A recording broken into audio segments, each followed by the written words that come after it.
രാവിലെ തന്നെ ദേവനും മീരയും കൂടി പട്ടാമ്പിക്ക് പോകാൻ റെഡിയായി. ഒരു കാർ രാമനുണ്ണിയെ കൊണ്ട് തലേദിവസം ഏർപ്പാടാക്കിയിട്ടുണ്ട്. 5:30 തുടങ്ങിയ ഒരുക്കമാണ് മീര. എത്ര കണ്ടു കണ്ണാടിക്ക് മുന്നിൽ നിന്ന് നോക്കിയിട്ടും അങ്ങോട്ട് ശരിയാവുന്നില്ല. അരുന്ധതി സുന്ദരിയായിട്ടുണ്ടല്ലോ വന്നത്. മീരയും ഒട്ടു കുറച്ചില്ല. ഹൈ ഹീൽഡ് ചെരുപ്പിട്ട് ഉമ്മറത്തേക്ക് ഇറങ്ങിയ മീര പുറത്തേക്ക് മറിഞ്ഞത് പെട്ടെന്നായിരുന്നു. അയ്യോ, എൻ്റെ നടുവൊടിഞ്ഞ് ദേവേട്ട, ഓടിവായോ, അവൾ വിളിച്ചു കൂവി. പ്രിയ ആണ് ആദ്യം ഓടി വന്നത്. നിലത്തുനിന്ന് എഴുന്നേൽക്കാൻ പറ്റാതെ കൊണ്ട് വിഷമിക്കുന്ന ചെറിയമ്മയെ കണ്ടതും അവൾ അവരുടെ അടുത്തേക്ക് ചെന്നു. എടി നാശം പിടിച്ചവളെ, നിന്റെ കാര്യത്തിനൊന്നും പോകാം എന്ന് കരുതി എനിക്ക് ദൈവം തന്ന ശിക്ഷയാടിയത്. അതെങ്ങനെയാണ്? പണ്ടാരത്തിൻ്റെ മോന്ത കണ്ടതേ തന്തിയും തള്ളിയും പരലോകത്തേക്ക് പോയി. അവിടെ കിടന്നുകൊണ്ട് മീര ഉറക്കെ പ്രാഗി. പോട്ടെ മീര, സാരില്ലെന്ന്, നമ്മൾക്ക് പിന്നെ പോകാം, അവരോട് വിളിച്ചു പറഞ്ഞാൽ പോരെ? ദേവൻ അവരെ മയപ്പെടുത്താൻ ശ്രമിക്കുന്നുണ്ട്.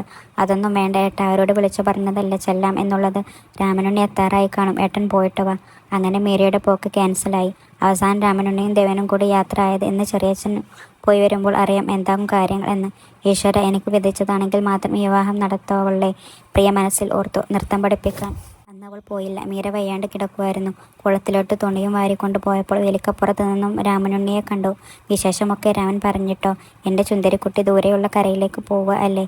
അവർ വാത്സല്യത്തോട് അവളുടെ കരം ഗ്രഹിച്ചു. ഒന്നും പറയാറിട്ടില്ല അമ്മൂമ്മ, ചെറിയച്ഛൻ പോയിട്ട് വരട്ടെ, ആരും ഒന്ന് കണ്ടു പോയതേയുള്ളൂ. രാമനുണ്ണി പറഞ്ഞത് അവർക്കാണെങ്കിൽ എൻ്റെ മോളെ വല്ലാണ്ട് ബോധിച്ചെന്നാട്ടോ. അല്ലെങ്കിലും ആർക്കാണ് പ്രിയമോളെ ഇഷ്ടമല്ലാത്തത്? സുന്ദരിക്കുട്ടിയല്ലേ നീ, എന്തായാലും എൻ്റെ കുട്ടിക്ക് നല്ലതേ വരൂ. നാണിയമ്മൂമ്മ അവളോട് പറഞ്ഞു. ഞാൻ പോവുക അമ്മൂമ്മേ, താമസിച്ചാൽ ചെറിയമ്മ വഴക്കും പറയും, ജോലിയൊന്നും കഴിഞ്ഞിട്ടില്ല. ഇതും പറഞ്ഞ് അവരുടെ മറുപടി പോലും കാക്കാതെ കൊണ്ട് അവൾ നടന്നകന്നു. തിരിച്ചു വീട്ടിലെത്തിയപ്പോൾ ആര്യയും ഭർത്താവും കൂടി വന്നിട്ടുണ്ട്. അമ്മയെ കാണാൻ എത്തിയതാണ് ഇവരുവരും. കാലത്തെ ആരൊക്കെയാണ് പട്ടാമ്പയിലേക്ക് പോയെന്നറിയുവാനായി ആര്യ വിളിച്ചിരുന്നു. അപ്പോഴാണ് അമ്മ വീണ് വിവരം അവൾ അറിഞ്ഞത്. അതിന് ഓടി വന്നതാണ്. നീ ഇത് എവിടെയായിരുന്നു ഇടി? എത്ര നേരം? 2 മണിക്കൂറായല്ലോ നീ ഇവിടെ നിന്ന് ഇറങ്ങിയിട്ട്. ആരോട് കിന്നാരം പറയുന്നതെന്നിട്ട് ഇരുമ്പട്ടോളെ. മീര അവളോട് കയർത്തു. ഒന്നും പറയാതെ മുഖം കുനിച്ചുകൊണ്ട് പ്രിയ അവിടെ നിന്നും ഇറങ്ങിപ്പോരുകയാണ് ചെയ്തത്.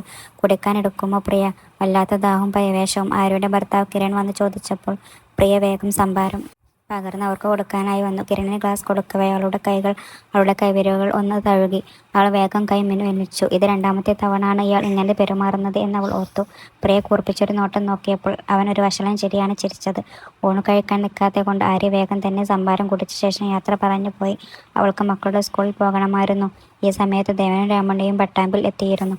സ്വീകരിക്കാൻ കൃഷ്ണപ്രസാദ് എത്തിയിരുന്നു. ഒരു പടുകൂറ്റൻ ഗേറ്റിൻ്റെ മുമ്പിൽ വന്നു കാർ നിന്നു.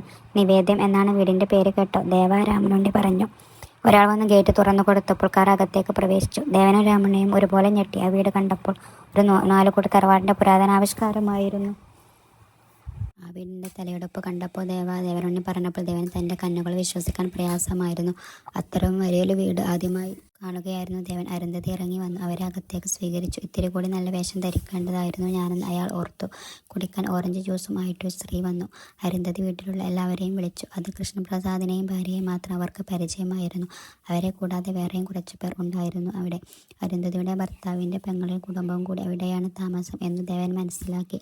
അപ്പോഴേക്കും മുറ്റത്തൊരു ബെൻസ് കാർ വന്നു നിന്ന്. ഇവർ എത്തിയിരുന്നല്ലേ, ഞാൻ അല്പം വൈകിയെന്ന് പറഞ്ഞ ഒരാൾ അകത്തേക്ക് വന്നു. സുകുമാരനൊരു മധ്യവയസ്കനായിരുന്നു അത്. ഇതാണ് നിരഞ്ജൻ്റെ അച്ഛൻ, കൃഷ്ണപ്രസാദ് പരിചയപ്പെടുത്തി. ഇയാളുടെ ചായയാണ് മകനെങ്കിൽ അയാൾ അധികം സുന്ദരനായിരിക്കുമല്ലോ എന്ന് ദേവൻ ഓർത്തു. ദേവൻ എഴുന്നേറ്റ് കൈകൂപ്പിയിരിക്കുക. എന്തിനാ എഴുന്നേൽക്കുന്നത്? എൻ്റെ പേര് വേണുഗോപാൽ, ഞാൻ ഗുരുവായൂർ പോയതായിരുന്നു ഉണ്ണിക്കണ്ണനെ തൊഴാൻ. ഇന്ന് ഏകാദശി ആയതുകൊണ്ട് നല്ല തിരക്കായിരുന്നു. അയാൾ പറഞ്ഞു. ഇവരൊക്കെ നല്ല മനുഷ്യരാണല്ലോ എന്ന് ദേവൻ ഓർത്തു. സച്ചുമ്മനും സുന്ദരിയായ ഒരു പെണ്ണ് വേണം എന്ന് ഇവിടെ എല്ലാവരും നിർബന്ധമാക്കട്ടോ. അങ്ങനെ കണ്ടെത്തിയതാണ് അരുന്ധതി പ്രിയമോളെ. പണ്ട് അപ്പൂപ്പൻ്റെ കാലത്ത് നേർന്നൊരു വഴിപാടായിരുന്നു ആ ക്ഷേത്രത്തിൽ. ഈടെ ഒരു പ്രശ്നം വെച്ചപ്പോൾ തെളിഞ്ഞതാണേ. അത് നടത്താൻ വന്നപ്പോൾ കണ്ടെത്തിയതാണ് മോളെ, അയാൾ പറഞ്ഞു നിർത്തി. ഇവിടെ നടക്കുന്ന ആദ്യത്തെ വിവാഹമാണ് സച്ചുമോൻ്റെ, കൃഷ്ണപ്രസാദ് പറഞ്ഞു. നിരഞ്ജൻ്റെ ഫോട്ടോ വല്ലതും ഉണ്ടോ എന്ന് കാണാൻ ദേവൻ മടിച്ചു ചോദിച്ചു. ദേവൂട്ടി അരുന്ധതി അകത്തേക്ക് പോക്കി നോൽപ്പിച്ചപ്പോൾ പട്ടുപാവാടയും ബ്ലൗസും ധരിച്ചൊരു പെൺകുട്ടി വന്നു. മോളെ, സച്ചുമോൻ്റെ ഫോട്ടോ വല്ലതും ഉണ്ടോ എന്ന് കാണിക്കുവാൻ ഈ ഏട്ടനെ. ആ പെൺകുട്ടി പതിയെ ഉള്ളിലേക്ക് പോയി മൊബൈൽ ഫോണുമായിട്ട് തിരിച്ചു വന്നു. അരുന്ധതി ഫോൺ മേടിച്ചു. ഇതൊക്കെയാണ് മോൻ്റെ ഫോട്ടോസ്, ഇവർ ടൂർ പോയപ്പോൾ എടുത്തത് എന്ന് പറഞ്ഞ് ഫോൺ ദേവന് കൈമാറി. ഒരു ചെറുപ്പക്കാരൻ ഏതോ മനിരകളിലേക്ക് നോക്കിയിരിക്കുന്ന ഫോട്ടോയാണ്. പിന്തിരിഞ്ഞിരിക്കുന്ന കാരണം മുഖം വ്യക്തമായി കാണാൻ പറ്റുന്നില്ല എന്ന് പറഞ്ഞ് ദേവൻ ഫോൺ അരുന്ധതിക്ക് കൈമാറി. അരുന്ധതിയുടെ മുഖം ഒന്ന് മങ്ങി. ഉടനെ തന്നെ നമ്മൾക്ക് നേരിട്ട് കാണാം, മോനെ വരുത്താം ഇങ്ങോട്ടേക്ക് എന്ന് വേണുഗോപാൽ മറുപടിയും കൊടുത്തു. അപ്പോൾ ഇതാ നമ്മൾക്ക് ഉറപ്പിക്കാം അല്ല ദേവ എന്ന കൃഷ്ണപ്രസാദിൻ്റെ ചോദ്യത്തിന് പെട്ടെന്നൊരു ഉത്തരം നൽകാൻ അയാൾക്ക് കഴിഞ്ഞില്ല. കാരണം അയാൾക്ക് ഒരുപാട് പരിമിതികൾ ഉണ്ടായിരുന്നു. ഇവരുടെ നിലക്കും വിലക്കും ചേർന്ന ബന്ധം ആണോ തൻ്റെതെന്ന് ഓർത്തപ്പോൾ അയാളുടെ മനസ്സ് പുകയാൻ തുടങ്ങി. സ്ത്രീധനം കൊടുക്കാനായി ഇപ്പോൾ അയാളുടെ പക്കൽ ഒന്നുമില്ലായിരുന്നു. തൻ്റെ 2 മക്കൾക്കും 101 പവൻ വീതം കൊടുത്തതാണ്. പ്രിയമോൾക്ക് 10 പവനിലും ഒരു തരി പൊന്നു കൂടരുതെന്നാണ് മുറിയുടെ കൽപ്പന. അതിൽ കൂടുതൽ ഇപ്പോൾ അയാളുടെ പക്കൽ ഇല്ല താനും. സ്ത്രീധനം, കല്യാണ ചിലവ് എല്ലാം കൂടി ഓർത്തപ്പോൾ അയാളുടെ തല പെരുത്തു വന്നു. എല്ലാത്തിനും ഉപരി പ്രിയമോളുടെ സമ്മതം അവൾ ഒന്ന് നേരിട്ട് കാണുക പോലും ചെയ്യാതെ അയാൾക്ക് 100,000 ചിന്തകൾ മനസ്സിൽ കൂടി കടന്നുപോയി. ദേവൻ എന്താണ് ആലോചിക്കുന്നത്? ഞങ്ങളുടെ മകൻ്റെ സ്വഭാവത്തെക്കുറിച്ചാണെങ്കിൽ താങ്കൾ പേടിക്കേണ്ട കേട്ടോ. അവൻ യാതൊരു ദുശീലമോ ചീത്തുകുട്ടുകളോ ഇല്ലാത്ത ആളാണ്. അങ്ങനെ ഒരു ആവലാതിയും വേണ്ട. 100% ഞാൻ ഉറപ്പു തരുന്നു. പ്രിയമോൾ ഇവിടെ സന്തോഷവതിയായിരിക്കും. കൃഷ്ണപ്രസാദ് പറഞ്ഞു.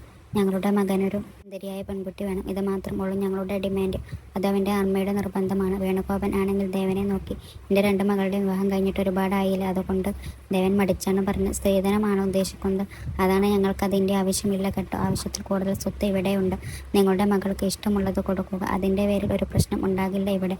വേണു പറഞ്ഞു. ദേവന് സമ്മതമാണെങ്കിൽ നമ്മൾക്ക് പണിക്കരെ വിളിക്കാമായിരുന്നു. നിങ്ങളുടെ കൃഷ്ണപ്രസാദ് അയാളെ നോക്കി. പണിക്കറാണ് ഇവിടെ മുഹൂർത്തം കുറിക്കുന്നത്. ബഹുകേമന അയാൾ. ഇവരെയൊക്കെ കണ്ടിട്ട് നല്ല ആളുകൾ ആണ്. പക്ഷേ ഒരു പെൺകുട്ടിയുടെ ജീവിതമാണ്. ഒരുപാട് പരീക്ഷണങ്ങൾ ഏറ്റുവാങ്ങിയതാണ് പ്രേമം. ചെറുക്കനെ കാണാതെ എങ്ങനെയാണ് വാക്കു പറയുന്നത് എന്നായിരുന്നു അയാളുടെ ചിന്ത. പക്ഷേ ഈ കുടുംബത്തിലെ ഓരോ ആളുകളുടെ സ്നേഹവും സംസാരവും ഒക്കെ കേൾക്കുമ്പോൾ ഇനി ദൈവം അവർക്ക് നല്ലൊരു ജീവിതം തരുന്നതായിരിക്കുമെന്ന് അയാൾ ഓർത്തു. എല്ലാം കുട്ടിയുടെ ഭാഗ്യമായ ദേവ എങ്ങനെയെങ്കിലും ഒന്ന് ഇത് നടത്തിവിടുന്നതാണ് നല്ലത് എന്ന് രാമനുണ്ണി കൂടി പറഞ്ഞപ്പോൾ ദേവൻ അവരോട് സമ്മതം പറയുകയായിരുന്നു. പിന്നീട് വേഗം തന്നെ അവർ പണിക്കരെ വിളിച്ച് അയാൾ വരുന്ന സമയം കൊണ്ട് ദേവൻ മുറ്റത്തു കൂടിയൊക്കെ നടന്നു. തൻ്റെ കുടുംബത്തിൽ ആർക്കും ചിന്തിക്കാൻ പോലും പറ്റില്ല. അത്രയ്ക്ക് വലിയ ആളുകളാണ് ഇവരൊക്കെ. ഇങ്ങനെ ഒരു വീട്ടിൽ കാലുകുത്താൻ പോലും ഉള്ള യോഗ്യത ഇല്ലാത്തവരാണ് തങ്ങൾ. പ്രേമയുടെ കണ്ണീരിനുള്ള പ്രതിഫലമാണോ? എത്ര നാളെ എൻ്റെ കുട്ടി യാതനകൾ അനുഭവിക്കാൻ തുടങ്ങിയിട്ട്. ഒരു പക്ഷേ ഈശ്വരൻ തന്നെ കൊണ്ടുവന്നതായിരിക്കും അവൾക്ക് ഈ ബന്ധം. അങ്ങനെയാകും എന്ന് അയാൾ വിശ്വസിച്ചു. എന്നാലും അവളോട് ചോദിക്കാത്തതിൽ ആ കുട്ടിക്ക് പരിഭവം കാണുമോ? അയാൾക്കൊരു തീരുമാനമെടുക്കാൻ പറ്റാത്ത അവസ്ഥയായിരുന്നു. വീണ്ടും കുറേ കുട്ടിയും ഗുണിച്ചും ഹരിച്ചുമൊക്കെ അയാൾ നോക്കി. പ്രിയമോൾക്ക് അങ്ങനെ തന്നോട് ദേഷ്യമൊന്നും വരില്ലായിരിക്കും. ഒരിക്കലും അവളെ താൻ എറിഞ്ഞുകൊണ്ടൊരു പടുകുയിൽ ചാടിക്കല എന്ന് അവൾക്കറിയാം. എന്തായാലും എല്ലാം നല്ലതിനായിരിക്കും. ഗുരുവായൂരപ്പനോട് മുറുകെ പ്രാർത്ഥിക്കുകയാണ് അയാൾ. ഇടയ്ക്ക് ആ കുടുംബത്തിലെ ഓരോ ആളുകളും വന്ന് ദേവനോട് സംസാരിച്ചു. എല്ലാവരും നല്ല മനുഷ്യർ. ഒക്കെ എൻ്റെ കുട്ടിയുടെ യോഗം അങ്ങനെ ആവണേ ഈശ്വര. പണിക്കർ വന്ന് 2 ജാതകവും പരിശോധിച്ചു. പൊരുത്തം ബഹുകേമമാണ് കേട്ടോ. വേണു ഒന്നും നോക്കാനില്ല. ഇതങ്ങോട്ട് ഉറപ്പിക്കാം അയാൾ പറഞ്ഞു. അത് വെച്ചാണ് അരുന്ധതി തന്നെ മതിയെന്ന് പറഞ്ഞ് നിൽക്കുന്നതെന്നും ആ വീട്ടിൽ എല്ലാവർക്കും അറിയാം. അരുന്ധതിക്ക് ഇതിൽ ഒക്കെ വലിയ വിശ്വാസമാണ്. പെട്ടെന്ന് തന്നെ പണിക്കർ ആലോചനയിൽ കണ്ടു. ഒരു പ്രശ്നം ഉണ്ടല്ലോ വേണു. പണിക്കർ ആലോചിച്ചിരിക്കുകയാണ്. എല്ലാവരും മുഖത്തും മങ്ങി വന്നു. എന്താണ് പണിക്കരെ? എന്ത് പറ്റി? ഈ വരുന്ന 78 മുതൽ നിരഞ്ജൻ്റെ ജാതകത്തിൽ കുറച്ച് മോശം സമയമാണ്. അതുകൊണ്ട് അതിനു മുമ്പായി വിവാഹം നടത്തണം. 26 നല്ലൊരു മുഹൂർത്തം ഉണ്ട്. അതിന് ഇനി 2 ആഴ്ച സമയം ഉള്ളൂ. അങ്ങനെ ഒരു പ്രശ്നം കാണുന്നുണ്ട്. പണിക്കർ ഇത് പറഞ്ഞ് വേണുഗോപാലിൻ്റെ മുഖത്തേക്ക് നോക്കി. 2 ആഴ്ച കൊണ്ട് എങ്ങനെ ഒരുക്കങ്ങളെല്ലാം നടത്തും ഏട്ടാ? പത്മിനി ചേച്ചിയും മക്കളും അമേരിക്കയിൽ നിന്ന് വരണ്ടേ? അരുന്ധതി പറഞ്ഞു. എല്ലാവരുടെയും ഇഷ്ടം എങ്ങനെയാണെന്ന് വെച്ചാൽ അതുപോലെ ചെയ്യുക. ഞാൻ നല്ലൊരു മുഹൂർത്തം പറഞ്ഞെന്നേ ഉള്ളൂ.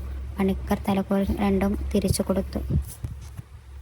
പോകാനായി എഴുന്നേറ്റു. ഞങ്ങൾ വിളിക്കാം പണിക്കർ എന്ന് പറഞ്ഞ് കൃഷ്ണപ്രസാദ് അയാൾക്ക് 2000-ന് 2 നോട്ടും കൊടുത്തു.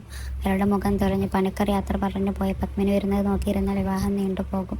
വേണുഗോപാൽ ആശങ്കയിൽ ആണ്ടു. അപ്പോൾ നമ്മൾക്കൊരു കാര്യം ചെയ്യാം. ഏറ്റവും അടുത്ത ദിവസം തന്നെ പെൺകുട്ടിയുടെ വീട്ടിൽ നിന്ന് വേണ്ടപ്പെട്ട ആളുകൾ ഇങ്ങോട്ട് വരട്ടെ അല്ലേ വേണു? മോനെ വിളിച്ചു വരുത്താം കൃഷ്ണപ്രസാദ് ചോദിച്ചു. അതാ നല്ലത്. എന്നിട്ട് പറഞ്ഞ ദിവസം തന്നെ കല്യാണം നടത്താം ഏട്ടാ.